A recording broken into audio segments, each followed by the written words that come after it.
அனைத்து அன்புள்ளங்களுக்கும் காலை நமஸ்காரங்களோடு அடியேன் மாந்தரை பல்கலை வித்தகர் யோகா மாஸ்டர் சிவமதி லட்சுமி உங்கள்கிட்ட அற்புதமான ஒரு கருத்தை இன்னைக்கு பதிய வைக்க போகிறேன். அதை ஜோக்கான நினைக்கிறீங்க, என்னடா ட்ரம்மை வச்சுக்கிட்டு இதில் யோகா பண்ண போகிறாரா, ட்ரம்மில் எப்படி யோகா பண்ணுவார் அப்படின்னு நினச்சிட்டு எல்லாரும் சிந்திப்பீங்க. கண்டிப்பாக கிடையாது. இது இப்போ பாருங்க, திடீர்னு ஒரு ஆச்சரியம் வரும். அந்த ஆச்சரியம் எதுக்குன்னு நீங்களே கண்டுபிடிச்சிங்க. ஆச்சரியம் பார்த்தீங்களா? என்ன பண்ணியிருக்கேன், இந்த ட்ரம்மை ஓட்ட போட்டிருக்கேன். இது எல்லாரும் எதுக்குன்னு கண்டுபிடிச்சு பாருங்க, கொஞ்சம் சிந்திச்சு பாருங்களேன். இது எதுக்கு ஓட்டப்பட்டிருப்பாரு, என்னத்துக்கு பண்ணியிருப்பாரு அப்படின்னு சிந்திச்சு பாருங்களேன். குண்டு விளக்க போட்டிருப்பாரா, கிளி விளக்க போட்டிருப்பாரா, அல்லது ஏதாச்சும் ஒரு ட்ரம் ஏதாச்சும் ஒரு மோட்டர் போட்டு மூட போட்டிருப்பாரா அப்படின்னு சிந்திச்சிட்டிங்களா? இன்னும் உங்களுக்கு சிந்தனை வந்துருச்சு. சரி, இப்போ நம்ம முக்கியமான கருத்துக்கு வருவோம். அதாவது இந்த காலத்தில் வெயில் ரொம்ப அதிகமாக இருக்கு, தண்ணீர் பற்றாக்குறையும் அதிகமாக இருக்கு. நம்ம ஏசி போடுற அளவுக்கு வசதி வாய்ப்புகள் அதிகமாக இல்லை. அதே மாதிரி பெரிய நீர் தொட்டி கட்டுறதுக்கு முடியாது. இப்போ உள்ள காலகட்டத்தில் 12 மணிலேருந்து 5 மணி வரலையும் வெயில் பயங்கரமாக தாக்குது. இந்த கிட்னியில் ஸ்டோன் இருக்கவங்களாம் ரொம்ப கஷ்டப்படுறாங்க வலியினால். கிட்னியில் ஸ்டோன் இருக்கவங்களாம் ரொம்ப கஷ்டப்படுறாங்க. மற்றபடி இந்த சுகர் இருக்கிறவங்க, ரத்த அழுத்தம் இருக்கிறவங்க, அடிக்கடி வேர்த்துக்கிட்டு இருக்கவங்க, வெயிலுக்கு போனால் வெயில் தாங்க முடியாமல் இருக்கிறவங்க, இவங்களாம் வந்தோடனே தண்ணி குளிச்சுட்டே இருக்கணும். ஆனால் அதுக்கு தான் இந்த சிம்பிள் மெத்தடு. தண்ணியும் விரயமாகக்கூடாது, நம்மளும் நல்ல நீர் தொட்டியில் குளத்தில் குளிக்கிற மாதிரி குளிக்கணும். அப்படிங்கிற ஒரு அற்புதமான கருத்து தான் இங்கே பதிய வச்சுருக்கேன். இது புது ட்ரம்மு. இந்த ட்ரம்மு விலை பார்த்தீங்கன்னா 1000 ரூபாய்க்குள்ள தான் வரும். ஆனால் இது மாதிரி மூடி போட்டது நம்ம வாங்கக்கூடாது. இந்த மாதிரி கேப் போட்டது வாங்கிக்கோங்க, தண்ணி அப்போ தான் லீக் ஆகாது. இந்த மாதிரி மூடி ஆயில் கேன், இந்த 2 சைடு நல்லா அறுத்துருங்க. அறுத்துட்டு பிசுறு இல்லாமல் எமரி சீட்டை போட்டு நல்லா தேய்ச்சி விட்ருங்க. இங்கே பாருங்கள், நல்லா என் கை கிழிக்கவே இல்லை. நல்லா எமரி சீட்டை போட்டு நல்லா தேய்ச்சிட்டேன். ஆச்சா அப்படி இல்லை அறுத்துடலாம். இங்கிட்ட 1 இன்ச்சு விட்டுறணும், கீழே 1 இன்ச்சு விட்டுறணும். கீழே இங்கே பாருங்களேன், கீழே 1 இன்ச்சு விட்டுறணும். விட்டுட்டோமா? இப்போ நம்ம என்ன பண்ண போகிறோம், இதை ஒரு நீர் தேக்க தொட்டியாக்க போகிறோம், ஒரு குளமாக்க போகிறோம். குளமாக்கணும்னா மெயினாக இந்த கிட்னியில் ஸ்டோன் இருக்கவங்க ஒரு நாளைக்கு 1 மணி நேரம் இந்த தண்ணியில் வெயில் நேரத்தில் உட்காந்தாங்கன்னா ஸ்டோன் தானாக கரைஞ்சி விடியாந்துடும். ஆப்ரேஷன் போக வேண்டிய அவசியமே கிடையாது. அதே மாதிரி ரொம்ப வேக்கையாக இருக்குது, என்னால் ஹீட்டே தாங்க முடியலன்னா இந்த மாதிரி தொட்டி தயார் பண்ணி இதில் உட்காந்துக்கலாம். அதுக்கு தான் இதை நான் தயார் பண்ணியிருக்கேன். வேறு கிளி கொண்டுக்கோ வேறு மூடுறதுக்கோ எதுக்குமே கிடையாது. இப்போ நம்ம அந்த ப்ரொசீஜர் வந்துக்கலாமா? என்ன பண்ணுவோம், இந்த ட்ரம்மை என்ன பண்ணுவோம், இப்படி எடுத்து இப்படி கீழே போட்டுருவோம். ஆனால் ட்ரம்மை அதுக்கு முன்னாடி என்ன பண்ணுங்க, நல்லா கழுவிடுங்க. ஏன்னா உள்ள ஆயில் எது இருக்கும், அது தோல் சம்மந்தப்பட்ட நோய்கள் எதுவும் பிரச்சனை வரும். நல்லா கழுவிங்க. கழுவிட்டு இதுக்கு என்ன பண்ணணும், 2 சைடு கட்டை வச்சிடணும். இங்கிட்ட ஒரு கட்டை, ஏன்னா தண்ணி இங்கிட்டு ஓடும். அந்த தண்ணி இங்கிட்டு அந்த ட்ரம்மில் நலக்கூடாது. இங்கிட்ட ஒரு கட்டை, இங்கிட்ட ஒரு கட்டை.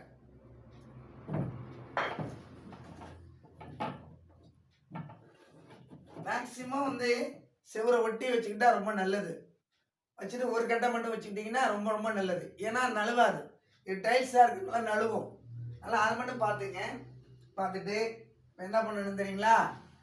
இப்போ என்ன பண்ணணும், இதில் நம்ம என்ன செய்ய போகிறோம், இப்போ தண்ணி ஊற்ற போகிறோம். தண்ணி ஃபுல்லாக ஊற்ற போகிறோம். இங்கே பாருங்கள், இப்போ இதில் தண்ணி ஊற்றுறேன்.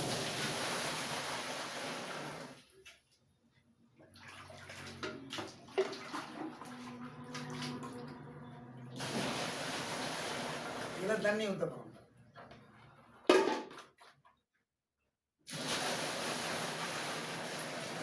தண்ணி இன்னும் இந்த கோடு அளவுக்கு தண்ணி ஊற்றிக்கணும் நம்ம, புரியுதுங்களா?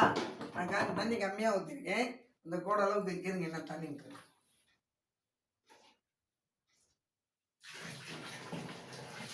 பாருங்களா? இது மாதிரி ஓஸ் போட்டு கூட தண்ணி பிடிச்சிக்கலாம். தண்ணியை பிடிச்சிக்கலாம். இந்த மாதிரி ஓஸ் போட்டு தண்ணி ஃபுல்லாக, அதாவது இந்த அளவுக்கு தான் பிடிக்கணும். ஒரு 2 இன்ச்சு கீழே தண்ணி பிடிச்சிக்கணும். ஏன் கேட்டீங்கன்னா நம்ம உட்காந்தோம்னு வச்சுக்கோங்களேன், தண்ணி என்ன பண்ணோம், எகிறோம். தண்ணி வந்து மேலே வர்றதுக்கு வாய்ப்பு உண்டு. ஆனால் மெயினாக நான் சொல்கிறது, இது ஒரு அற்புதமானது. ஒரு 1000 ரூபாய்க்குள்ளே எல்லாமே முடிஞ்சிருது. இது அழியவும் கூட, அழிவு அழியாது. இந்த வருஷம்னா அடுத்த வருஷம் எடுத்து வச்சுக்கலாம். அடுத்த வருஷம் இது ஏன்னா பிளாஸ்டிக் துருப்பிடிக்காது, எந்த டேமேஜ் வராது. ஓரத்தில் எடுத்து வச்சோன்னு வச்சுங்களேன் அப்படியே இருக்கும். இது வந்து ஆனால் மெயினாக வந்து ஸ்டோன், அவங்களுக்கு தான் மறுபடியும் நான் ரெஃபர் பண்ணுறது. அவங்களுக்கு இந்த ஸ்டோனில் இருக்கக்கூடிய இந்த கிட்னியில் கல் தானாக கரைஞ்சி உடையாந்துடும்.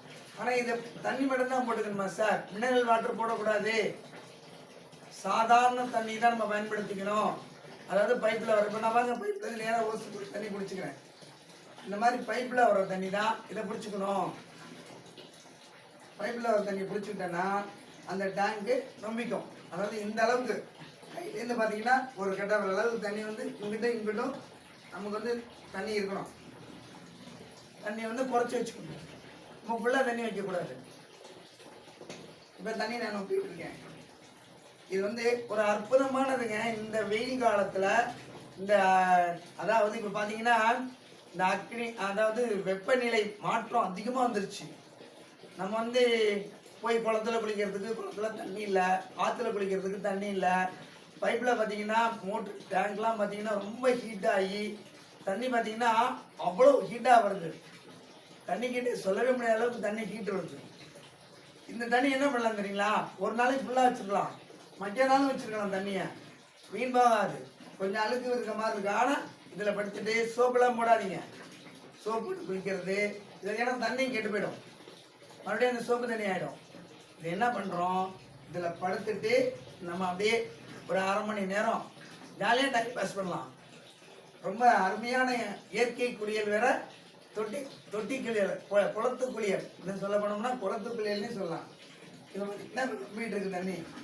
ஆனால் இந்த கோட அளவுக்கு கீழே வச்சுங்க தண்ணியை வச்சு. அதுதான் நான் என்ன சொல்கிறது, செவுட்டு ஒட்டி வச்சுட்டோம்னு வச்சுக்கோங்களேன், அது பர்மனெண்டாக அப்படியே இருக்கும். நம்ம வேறு பக்கம் எடுத்து வைக்க வேண்டிய அவசியமே இல்லை. ரெண்டாவது இது நழுவுறதுக்கு வாய்ப்பு இருக்காது. நல்லா கட்டையை இங்கிட்டு போட்டுக்கிட்டீங்கன்னு வச்சுக்கோங்களேன், நழுவுறதுக்கு வாய்ப்பே இருக்காது. ஆனால் மெயினாக நீங்கள் என்ன செய்யணும், இந்த ட்ரம் வந்து என்ன பண்ணணும், எம்எல் சீட்டு போட்டோ அது ஏதாச்சும் ஒரு இதை வச்சோ ட்ராய் விட்டுறணும். ஏன்னா அர்த்தமே இது என்ன படுக்கும் போது கிழிச்சிடும், கையில் வந்து கிழிக்கும். ஏன்னா இதில் ரொம்ப திக்காக உள்ளது, கையில் கிழிக்கும். இது மாதிரி இருக்கும்போது நம்ம இதை எடுத்துக்கலாம். இதில் வந்து குழந்தைகளை நம்ம வந்து நீச்சல் கூட கற்றுக் கொடுக்கலாம். குழந்தைகளுக்கு நீச்சல் கற்றுக் கொடுக்கலாம். குழந்தைகள் ரொம்ப வெயிலாக இருக்கா, அந்த குழந்தைகளை கூட இதில் படுக்க வைக்கலாம். ஏன்னா குழந்தைகள் முழுவதுக்கு வாய்ப்பு இல்லை. குழந்தைகள் வந்து முழுவி மூச்சு தண்ணி கீழே போயிடும் அப்படிங்கிறதுக்கு வாய்ப்பு இல்லை. காரணம் இந்த தொட்டி வந்து அளவோடு தான் இருக்குது.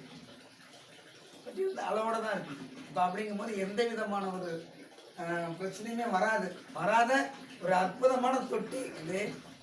அது நம்ம பாருங்களேன், சிமெண்ட் வாங்கி செங்கல் வாங்கி அதுக்கு ஒரு தொட்டி கட்டி அது எவ்வளோ கஷ்டப்படுறோம். சாதாரணமாக ஒரு 900 ரூபா இது வாங்கினோம், ஆக்சிஜன் பிளேடு போட்டோம், அப்படியே அறுத்துட்டோம். எந்த அளவுக்கு அறுத்துங்கிறது நம்ம வந்து 1 2 3 ஜான், 3 ஜான் தான் இருக்கணும். கொஞ்சம் எங்களுக்கு பாடியாக இருக்குது, உடம்பு உள்ள வைக்க முடியலன்னா இன்னொரு ஜான் கூட சேர்த்துங்க. அவங்கவுங்க உடம்பு பொறுத்து நம்ம வச்சுக்கலாம், ஒன்றும் பிரச்சனையும் கிடையாது. இப்போ தண்ணி நம்பிட்டு இருக்குங்களேன், இப்போ நம்பி 1/2 டேங்க் வந்துருச்சு. 1/2 டேங்க் தண்ணி வந்து இதில் வந்துருச்சு. நான் பைப்லேருந்து தண்ணி பிடிச்சிட்டு இருக்கேன். ஆனால் மறுபடியும் சொல்கிறது என்னன்னா, நீங்கள் என்ன பண்ணுங்க, செவுத்து ஒட்டி வச்சுட்டு 3 பக்கம் செங்கல் 3 செங்கல் வச்சுருங்க. இல்லாட்டினா நல்ல கட்டை ஒன்று போட்டுருங்க. கட்டை போட்டால் தான் ரொம்ப சாட்டி நழுவாது. இங்கிட்ட நழுவி கீழே உருண்டு விழுவாது. ஏன்னா இது உழுவுறதுக்கு போட்டு பார்த்தீங்களா, அதனால சொல்ல வருது. புரியுதுங்களா? இப்படிதான் இது எடுத்துட்டோம்னா ரொம்ப அற்புதம்.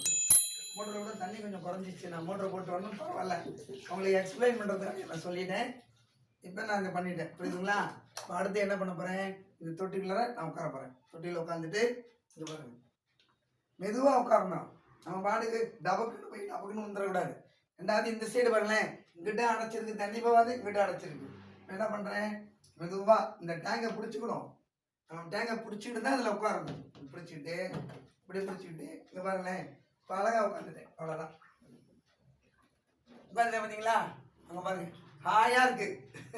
அது தண்ணி நம்ம இவ்வளோ வச்சுட்டு வச்சுங்களேன், இன்னும் நல்லா இருக்கும். இன்னும் வேணும்னா மொண்டு நம்ம இப்படி ஊற்றிக்கலாம். மொண்டு போய் தலைக்கு அப்படி ஊற்றிக்கலாம். இப்படியே தண்ணிக்குள்ளே இருக்கலாம், அப்படியே தொட்டிக்குள்ளே இருக்கலாம். வெயில் நேரத்தில் வந்துட்டோம்னு வச்சுங்களேன், ரொம்ப அற்புதமாக இருக்கும். வெயிலுக்கு பாருங்க, தலையோட ஊற்றிக்கலாம். அப்படியே நம்ம பாடு ஹாயாக அப்படி உட்காந்துட்டு ஃபேன் காற்றும் போட்டுக்கலாம். ஃபேன் காற்று போட்டுக்கலாம். நான் ஃபேன் காற்று போட்டோம்னா சவுண்டு வரும்னு நான் போடலை. ஃபேன் காற்றும் போட்டுக்கலாம். இங்கே பாருங்க, தண்ணியில் உட்காந்துக்கிட்டேன். நம்ம பாட்டுக்கு அற்புதமாக உட்காந்துக்கலாம். 2 சைடு சாஞ்சிக்கலாம். காலை இப்படி மேலே தூக்கி வச்சுக்கலாம். சம்மணம் போட்டு உட்காந்துக்கலாம். காலை குத்து காலை வச்சுக்கலாம். எப்படியெல்லாம் வச்சுக்கலாம். ரொம்ப அற்புதமான ஒரு விஷயங்க. இந்த வெப்ப காலத்தில் நம்ம பயன்படுத்தக்கூடிய அற்புதமான ஒரு குளம் இது. நம்ம வீட்டுக்குள்ளே வச்சுருக்கக்கூடிய ஒரு குளம். இந்த குளத்தை பார்த்தீங்கன்னா அவ்வளோ எனக்கு ஆச்சரியமாக இருக்குது. ரொம்ப ஆர்வத்தோடு செஞ்சேன். அந்த ஆர்வம் எனக்கு நல்லா கை கொடுக்குது. இங்கே பாருங்க, தண்ணி மட்டும் ஊற்றிக்கிறேன். இப்போ என்ன பண்ணுறோம், நம்ம பைப்பில் இருந்து தண்ணி திறந்து விட்டு அது வேஸ்ட் ஆகாமல் இருக்குது தண்ணி. ஏன்னா இப்போ தண்ணி பற்றாக்குறை அதிகமாக வந்துருச்சு. அதையும் நம்ம புரிஞ்சுக்கிறோம். தண்ணி பற்றாக்குறையும் நமக்கு இல்லை. நமக்கு வந்து சாட்டி பாதுகாப்பு இருக்குது. 1/2 மணி நேரம் 1 மணி நேரம் இதில் நல்லா உட்காந்துருக்கோம். நல்லா ஆனந்த குளியல் போடுறோம். இங்கே பாருங்கள், சூப்பராக தண்ணி மட்டும் ஊற்றிக்கிட்டே இருக்கலாம். ஒரு 1/2 மணி நேரம் வெயில் நேரத்தில் உட்காந்துட்டு வச்சுக்கோங்களேன், இப்படி நல்லா அழகாக மட்டும் ஊற்றிக்கலாம். ஒரு பனியன் போட்டுக்கலாம், இல்லைன்னா பனியன் இல்லாமல் அப்படியே உட்காந்துக்கலாம். அழகாக தண்ணி ஊற்றிக்கிட்டே இருக்கலாம். நான் தலையில் ஊற்றிடுவேன். ஹெட்ஃபோன் வச்சுருக்கேங்க, ஹெட்ஃபோன் நனைஞ்சிரும். அதெல்லாம் தலைக்கு ஊற்றலை. இங்கே ஹெட்ஃபோன் உங்கள் ஃபோனில் ப்ளூடூத்தில் பேசிகிட்டு இருக்கேன். அதனால தான் நான் தலைக்கு தண்ணி ஊற்றலை. புரியுதுங்களா? இப்போ அதெல்லாம் புரிஞ்சுக்கணும். இப்போ அருமையான வீட்டில் ஒரு குளம் ரெடி பண்ணிட்டோம். தண்ணி நமக்கு மிச்சம். வெப்ப காலத்தில் நம்மளுடைய ஒரு உஷ்ணத்தை தணிக்கப்படுகிறது. அதோடு மட்டும் இல்லாமல் ஸ்டோன் பிரச்சனை உள்ளவங்க ஒரு நாளைக்கு 1 மணி நேரம் 2 மணி நேரம் இந்த வெயில் நேரத்தில் உட்காந்தாங்கன்னு வச்சுக்கோங்களேன், அந்த கல் வந்து தானாக கரைஞ்சி உடையாந்துடும். தானாக யூரினரி வழியாக உடையாந்துடும். அப்படி ஒரு அற்புதம். இந்த ஒரு எளிமையாக எல்லாரும் சிரிக்கிறீங்க. என்னடா ஒரு டேங்கை காமிச்சாரு, ஒரு தொட்டியை போட்டாரு, இப்போ தொட்டியில் இப்படி ஆனந்த குளியல் போடுறாரு அப்படின்னு எல்லாம் சிரிக்கிறீங்க. ரொம்ப சந்தோஷம். இப்படி தான் ஒவ்வொருத்தரும் ஒவ்வொரு கற்பனையில் நம்மளுடைய வாழ்க்கையை ஓட்டக்கூடிய சூழ்நிலையில் நம்ம வந்திருக்கோம். இது மாதிரி நீங்களும் செய்து பயனடைய வேண்டும். அனைவரும் இந்த வெப்ப காலத்தை வெல்ல வேண்டும். அதோடு நீர்நிலையினுடைய ஒரு அளவை நாம் புரிஞ்சு கொள்ள வேண்டும். அதனால் எல்லாரும் இதை பயன்படுத்தி வீட்டுக்கு ஒருத்தருக்கு ஒன்று வச்சுங்க, இல்லை எல்லாத்துக்கும் ஒன்று வச்சுட்டிங்கன்னா தண்ணி மாற்றணும்னா மாற்றிக்கலாம். ஒன்றும் பிரச்சனை கிடையாது. இந்த மாதிரி நம்ம தண்ணி குடிச்சிக்கிட்டே இருக்கேன். அரை டேங்க் வச்சுக்கலாம். அரை டேங்க். நான் தண்ணி கம்மியாக வச்சுருக்கேன். இந்த அளவுக்கு தண்ணி வச்சுக்கணும். இந்த அளவுக்கு அதே மாதிரி இந்த அளவுக்கு தண்ணி வச்சுக்கணும். புரியுதுங்களா? ஓகே, நீட்டாக இருக்குது. அனைவரும் இதை பார்த்து கண்டு மகிழ்ந்து அனைவருக்கும் இதை பகிர்ந்து இந்த வெப்பநிலையிலிருந்து மாற்றத்தை அனைவருக்கும் தெரிவித்து இந்த வாழ்வை ஆரோக்கியமாகவும் வளமுடனும் அந்த ஸ்டோன் பிரச்சனை இல்லாதவங்க வாழ்க்கையில் ஒரு பெரிய ஒரு வரப்பிரசாதம் இந்த ஒரு பயிற்சி. அவங்களுக்கெல்லாம் நீங்கள் சொல்லி எல்லோரையும் வளமுடன் நலமுடன் வாழ வைக்க வேண்டும் என்று உங்களுடன் அன்பாக கேட்டுக்கொள்வது மாந்தரை சிவமதியழகன் சிவலட்சுமி. என்றும் உங்கள் அன்பில் நன்றிகள், வாழ்த்துக்கள், நமஸ்காரங்கள்.